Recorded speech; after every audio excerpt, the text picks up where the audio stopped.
It is November 17th, 2021. This is the Daily Rob, and make sure you comment, you like, you subscribe, all that good stuff. You can always listen to us on all major podcast platforms. And without further ado, let's check in on what Rob is doing. Hello, Stu. Bonjour. Hey. I'm still in Paris being very pious. I've been to Notre Dame today, and I did my daily devotionals, and I've just been being a choir boy the whole time I'm over here. That's good to know. It's good to know. So let's be honest with our audience. It's really November 16th right now at 5 o'clock, and we're still waiting to hear what the jury has to say. It's 11 o'clock in Paris, but yeah. But the last update was that they took a break to get some pizza. And so that's all we know. You know what I find absolutely disgusting, Stu, is the mob is outside chanting. And surely the jury can hear that. The mob has also threatened the judge and his children. Right away, there should be a mistrial just on this. The only way you're going to stop these people, they don't care about the law. They're a bulldozer that wants to just destroy everything. And what I would do if I was the judge, I would declare every time there's anything like this, any type of civil disruption like that in front of the courthouse, the disruptors lose. That's a very interesting policy. Yeah. The other thing is these people are streaming into town now.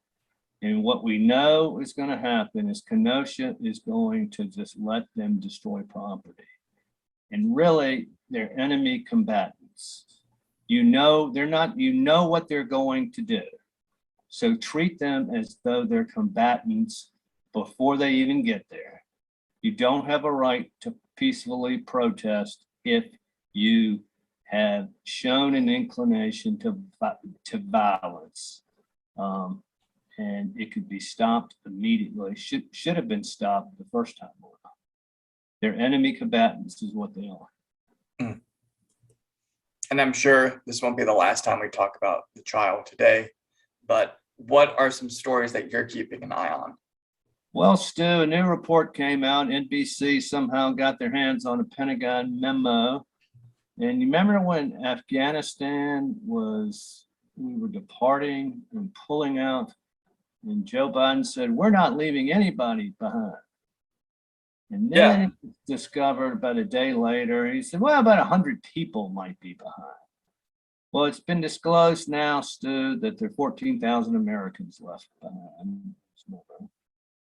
And there are dozens of military families. So let's say that you are a corporal or a sergeant in the Army. Your children and your wife are still there. They seem to think there are over 100 military family members still there, trapped behind enemy lines. It's an absolute disgrace. And I think you also see how the media covers. I mean, this is the biggest story of the year, leaving Americans behind like that. Are there no investigative reporters over there? Are they not trying to find out? I'm sure these people are trying to get through. You don't hear a word. You don't hear a peep. It's absolutely disgusting. Because I got high, because I got high, because I got high. La da da da da da. Beto O'Rourke is running for governor in the state of Texas. And as you know, he ran for president because, Stu, he's accomplished a lot in life. He married a woman who was very rich. That's about all he did. And of course, he went to an Ivy League school, and he's really good at hacky sack. But during the presidential campaign, he said, we're going to take your guns away. Well, might work a little bit on a national campaign, but in Texas, I don't think so. Anyway, he reaffirmed his position and said, I think most Texans can agree that we should not see our friends, our family, or neighbors shot up with weapons that were originally designed for use on a battlefield. Okay, Beto. You know what I don't like about Beto? Well, a lot of things, but his father named him Beto, and he has admitted he did that such that he would have an appeal to Hispanic voters if he ever ran for office. Can you imagine? Take your baby home from the hospital and you go, I'm going to give him a Hispanic name so one day he can run for office. Just shows you the values of these people. Well, anyway, Greg Abbott responded and he said, Beto wants to defund the police, kill good paying oil and gas jobs, which he does want to do, allow chaotic open border policies, support the failing Biden agenda, impose socialism, take your guns, bring it. So there's that. Damn, Wheels doesn't play. Yeah, tell me about it. Apparently the Biden administration is authorizing the next COVID booster, and there's thinks that there's going to be a mandate for that booster announcement in a week. You know what the most vaxxed region in the world is? The most vaxxed region in the world Right. would either be Israel. I'd probably say Israel. Well, it may well be in a country, but the region, that's why I use the word region, is Gibraltar. They only have 33,000 people. Almost everybody is vaxxed, and they have one of the highest COVID contagions and hospitalizations. Also, Stu, in Washington State, King County was having an elections seminar teaching its folks, how to, on the registrar's office, how to count votes. Somebody asked a question, said, suppose somebody wrote their name on a napkin. It was reported that they said, yep, that'll work. That'll be a vote. So even if someone took a napkin and just wrote the office or the race and then their selection, that would be that would be enough, and we would count that as a vote. okay. Yes. Now, Stu, to show you how debased our culture has become, there was a band playing last night in Daytona Beach. They're called Brass Against. I don't know anything about them, but it would look like a big music hall, so they probably have a following. And they have a lead singer chick named Sophia Urista. She said on stage that she had to pee, which is vulgar enough. But then she said, so we might as well make a show of it. And then she asked some guy to come up on stage and she would pee in his mouth. She pulled down her pants and she urinated in the guy's mouth and on his face. And the whole time this was done, the band members kept playing their guitars and urging it on. They've apologized for it today. They didn't stop it last night. But still, there's something just downright evil going on with our culture. I guess you haven't followed any of the stuff about the Astro World Music Festival. No, I know nothing about it. Just a music festival where these kids got trampled to death. So, yeah. It's really sad. People like go out and have fun, and then, you might get super injured. You might have to see something like that. I mean, what just happened to good old classic fun? Yeah, people can't take care of themselves and behave in an orderly way. Think of the Ariana Grande concert where there was a terrorist attack. Yeah. So, sad world. Indeed, Stu. What you got for us? What you got? So I'm going to start off with China. So at the White House, they're floating this idea of doing a diplomatic boycott of the Winter Olympics, which are about I would say 2.5 months away. And a diplomatic boycott means we're not going to send any of our government officials there, but our athletes will still compete. And that's because of the Uyghurs and the human rights violations in China. So it really feels like a non-existent boycott, and it seems more like a what they would call virtue signaling moment. And it just kind of reminds me, Bingo, Stu, you're right on it. That's exactly what it is. and it kind of reminds me of what some people call, rainbow capitalism. And that's when you have, during Pride Month, all the companies change their logos to rainbow versions of their logo. But then if you look a little bit deeper, if they have a Middle Eastern branch per se, that doesn't get changed. And, PBS has written articles being critical of this. And, I understand why people and companies are very interested in getting that pink capital. And so pink capital would be, the gay and lesbian money that they have to freely spend. Often they don't have. A question. This is a creative question for you. Use your artistic abilities. But what would be the logo for high libido, heterosexual hunks of male like you and me? So that's kind of a good question to ask. When we look at these companies, you can see how companies like Black Rifle Coffee Company wanted to appeal to conservatives.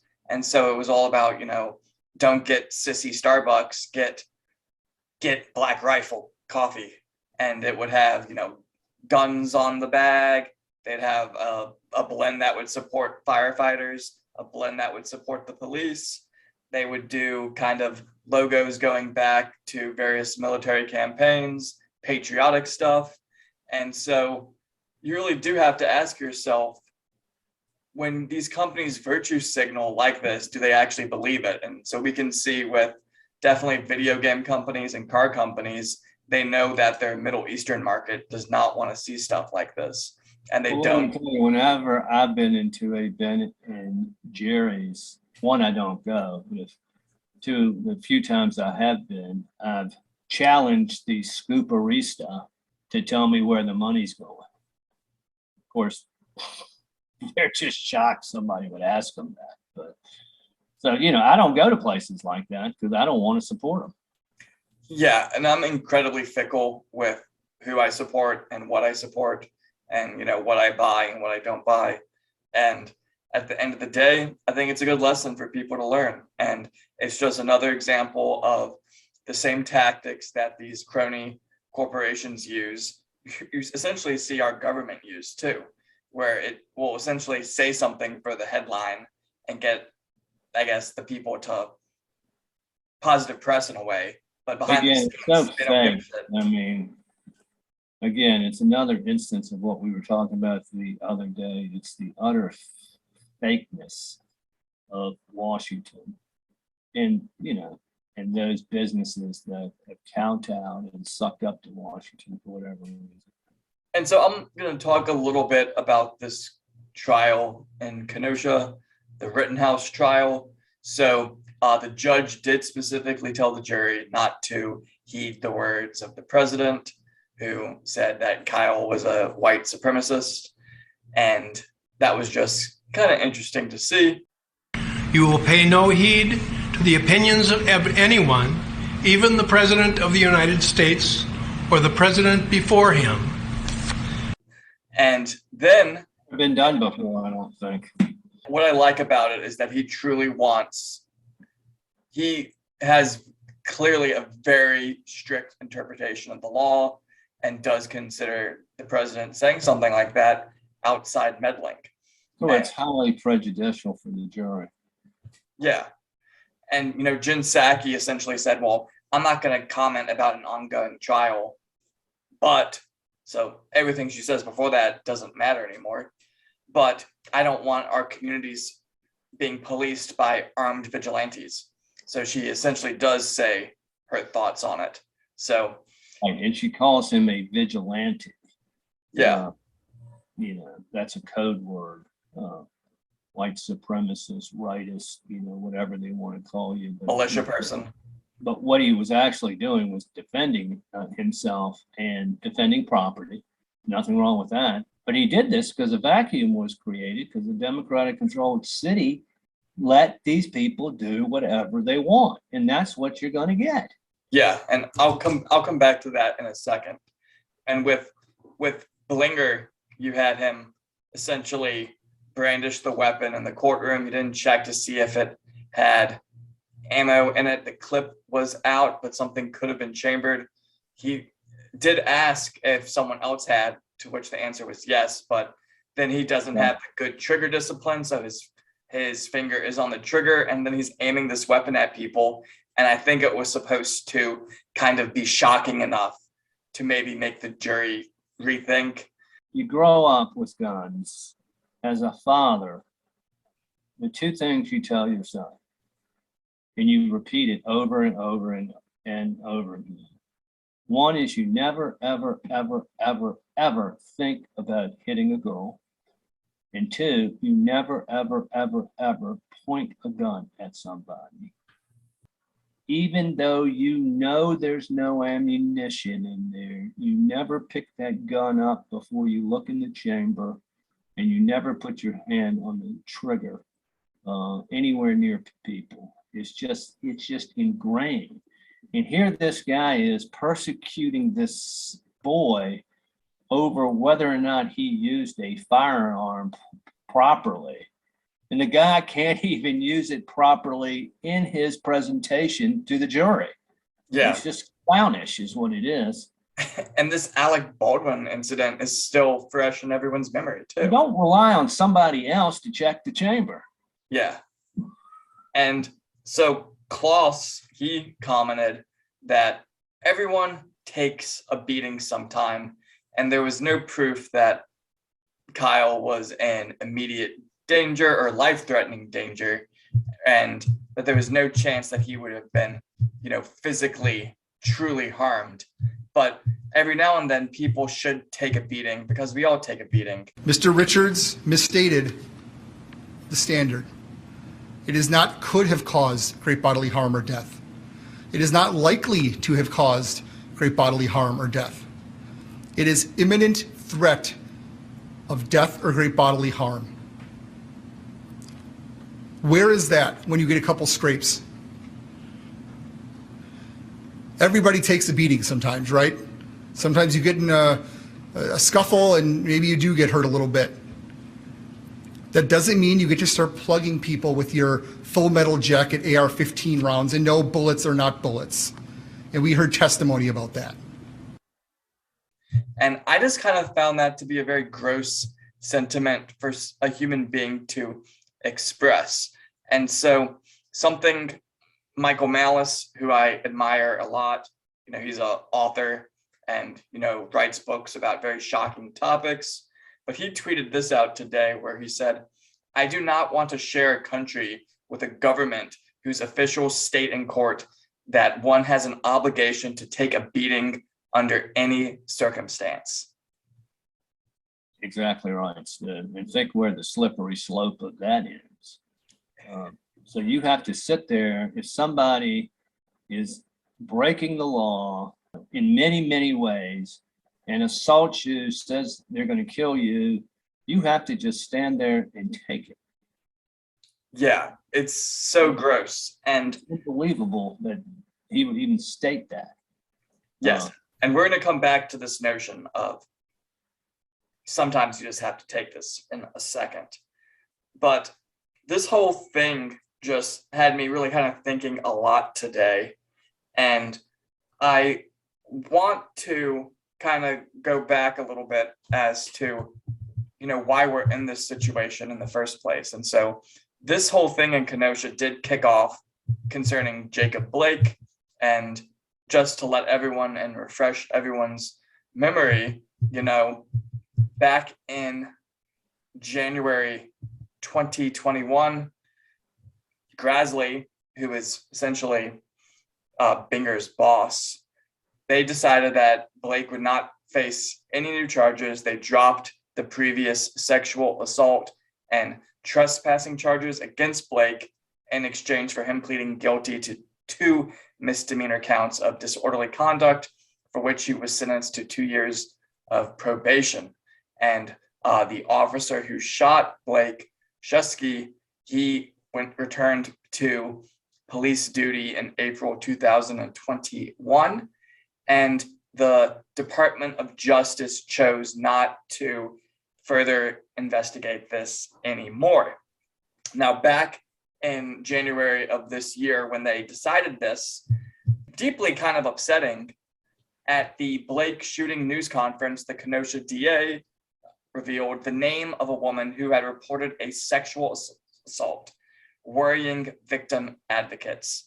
And so essentially this DA who put Binger in his place to go against Rittenhouse, he felt that, and quote, "I hoped that putting her name out there might allow for an ability to finish up the investigation about why she was unavailable."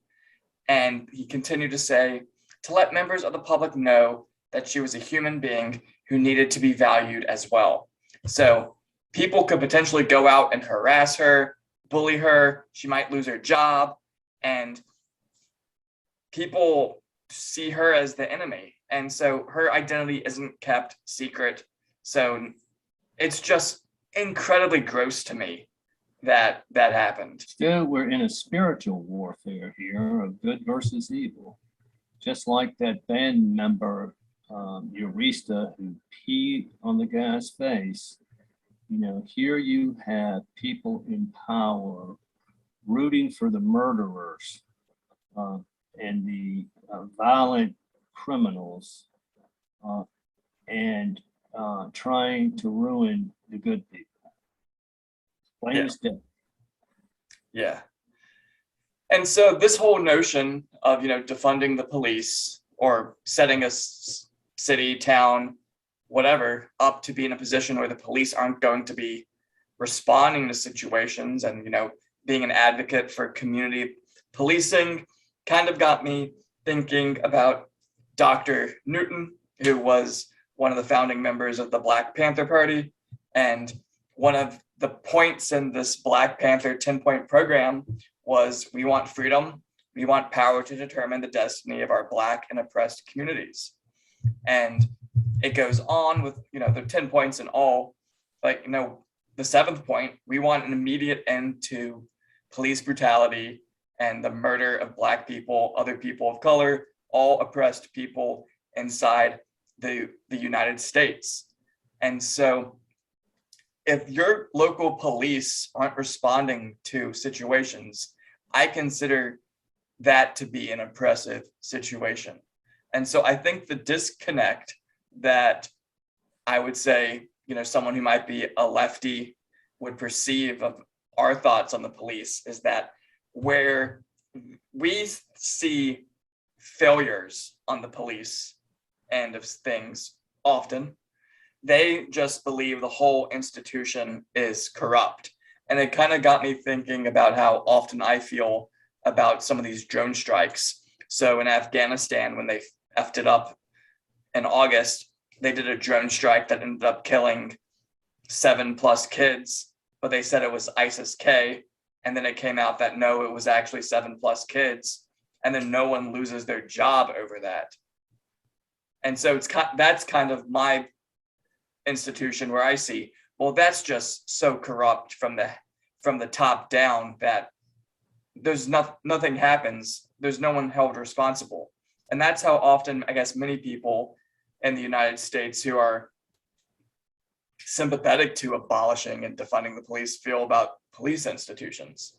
And so often when I see something like honestly, when I see this Jacob Blake case, I wouldn't say that is corruption all the way down. I think that is just an insane situation. I mean, in theory, he was about to steal that vehicle. It was the woman that was assaulted's rented vehicle. Well, he did steal. I guess technically they didn't do Yeah, that because he didn't got drive that- off. Then he threatened the police and they shot him. A few things to say about this, but one is the number one duty of government is to provide order and domestic tranquility. These people, Mr. Newton, the reason that so many of his brothers are shot by the police is because they commit so much of the crime. That's just the way it is. Quit being a criminal and this goes away.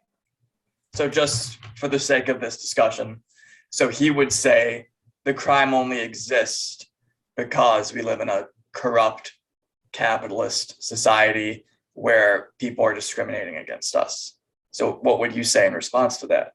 What does that even mean? Okay, so you're discriminated against. Does that give you the right to shoot your next door neighbor? Most of it's black on black crime. That just doesn't even make any sense. Plus the whole idea of capitalism, he doesn't even know what he's talking about. Two, you talk about civil rights.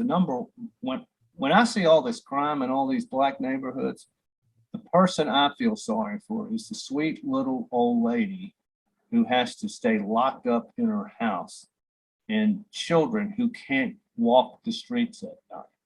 The number one civil right that anybody should have in this country is the right to be safe in their own neighborhood. Three, you might find this difficult to believe, Stu, but I'm not some rah-rah police guy. I see police as an agent of the state. There Yeah. has to be balance. When there is, anybody in a position like that is going to have a certain amount of power go to their head. And I think that has to be checked. But what's gone on in the last 2 years is complete anarchy. And it's done by Marxists whose sole purpose is to destroy. These people in Kenosha about to protest, they have no agenda other than hatred. These policemen the people the policemen protect are the very people that Newton says have such a rough time.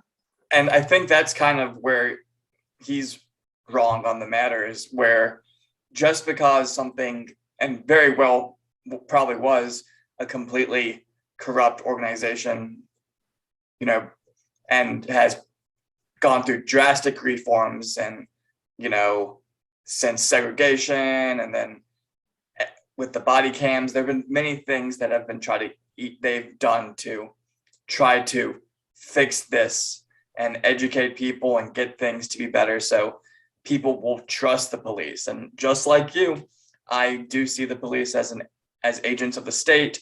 If a church wants to have a church service, the police shouldn't have to go in there and arrest everyone there for having a church service. I think that is disgusting. This is from a Vox article, and so it's just kind of interesting. So it ends about defunding the police with, these ideas might fail, but the current system is already failing.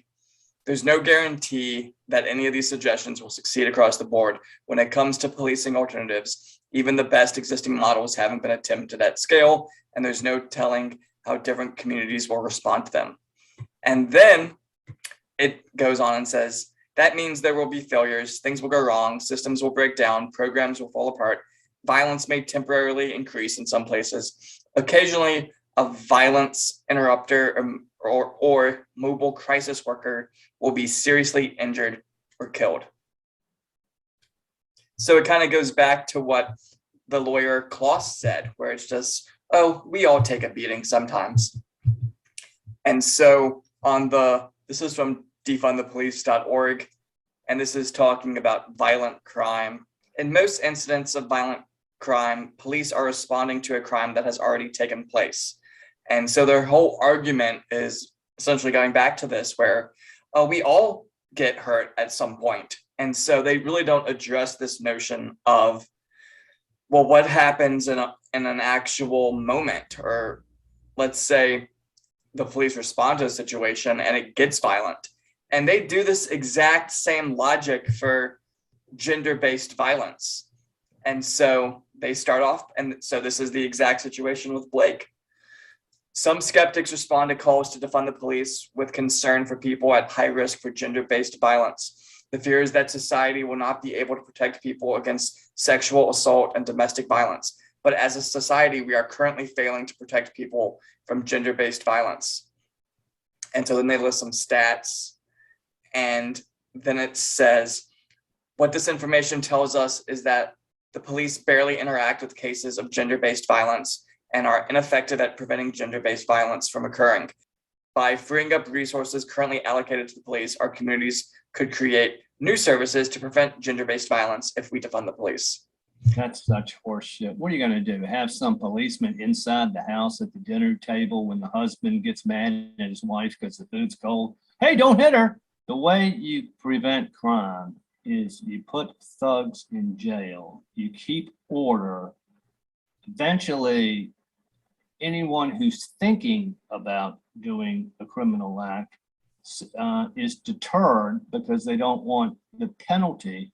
And then after a period of time, guess what?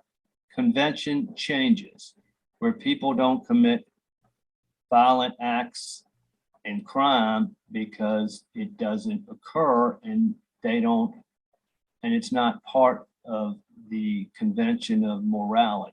And none of their arguments go up against things like, well, we live in a culture that glorifies violence, that doesn't encourage stability. And so it's In one of those. Indonesia, you do something and they cut your hand off or they put you in jail forever. You steal a piece of gum. Well, guess what? People there don't even think about stealing a piece of gum. They don't necessarily worry anymore about the punitive actions. It's just become part of their culture. They don't do things like that. When I grew up, we never locked our doors. You would let car keys in the ignition wherever you were. It was part of the culture. And, you know, it's a culture thing more than anything else. Yeah, It's like peeing on somebody's face. It's a culture thing. yeah, and we've seen the culture just drift. But the only way to get control of the culture is to put police on the street and put people away first, or else you'll never get control of it. And just my final kind of thoughts. So I think the reason we even saw Kenosha get to this point was because the political apparatus of Kenosha essentially chose not to allow the police officers to do their job. And then you have some young, dumb kid who is probably too idealistic, who thinks I can go here and play a role in trying to keep stability, and then gets caught in some nightmare scenario. And it's just sad. Like what happens from here? No, I think he had every right to be there and had every right to, you know, help try and defend things and put fires out and help people. All throughout 2020, the police and the cities should treat these people as enemy combatants. Once you see that they are prone to riot and destroy, you sweep in there and you give them a few good cracks with a baton, you clear the streets and it stops. And you end up saving lives and tons of property by acting that way. You're going to be part of a mob that's destroying stuff. You are a co-conspirator in that destruction. And so let's say that did happen. You still possibly might have a judicial branch that just lets these people go the next day. So the police could do that day in and day out. Right. Well, I mean, yeah, you're right about that. But generally, it's top down. The mayors of these cities are telling the prosecutors and the police what to do. You have to be committed to the notion that we are all in this together, regardless of all the differences that we have. And at the end of the day, we all want to live a safe life and be able to pursue the opportunities that are out there for us. And it's, you know, life, liberty, and the pursuit of happiness. And some people just can't jump on that and be a part of that with us because they think this is all evil and corrupt. But I think at the end of the day, we all see institutions in our life that we perceive to be corrupt all the way down. And I think we just all have to be smarter in our own way about how we approach that. But burning down cities is not that way. And violence only begets more violence. So what are your words of wisdom for today? Well, Stu, since I'm still in Gay Paris, and I actually have to go in just a second because there's a new Can show over here I want to catch. But I'm going to talk about another famous Frenchman, Oui. Born in 1890, his dad was a literature professor. He was enamored with the military at an early age, and he went to military school. And we all know him as Charles de Gaulle. And, you know, he was a proud Gaullist, and he did some things that kind of pissed everybody off by being so proud, but I would say he was a great man. And he was very hard to get along with during World War II with Roosevelt and Churchill, but his heart was in the right place. And he's said that he not only did he save France from Nazi Germany, but he also ended the Algerian crisis and also ended the May Revolt in 1958. Now, I don't think he saved the French in World War II, but he was a leader and he did inspire them, and he fought the Pétain Vichy regime. So anyway, he had a quote. I'm just going to read one quote, Stu, because as I mentioned, You have a new friend. there's something I got to do over here at the, here it is. I have come to the conclusion that politics are too serious a matter to be left to the politicians. Reminds you of Wellington, reminds you of Trump, reminds you of guys who jumped in the fray to try to fix things. And that's what de Gaulle did in France. So I say, let's drink a toast to him. Right on. All right, Stu. If I didn't mention, I'm going to go here and watch the Can show. Yeah, make good choices. Okay. Okay. See ya. All right, Stu, go get them. Later.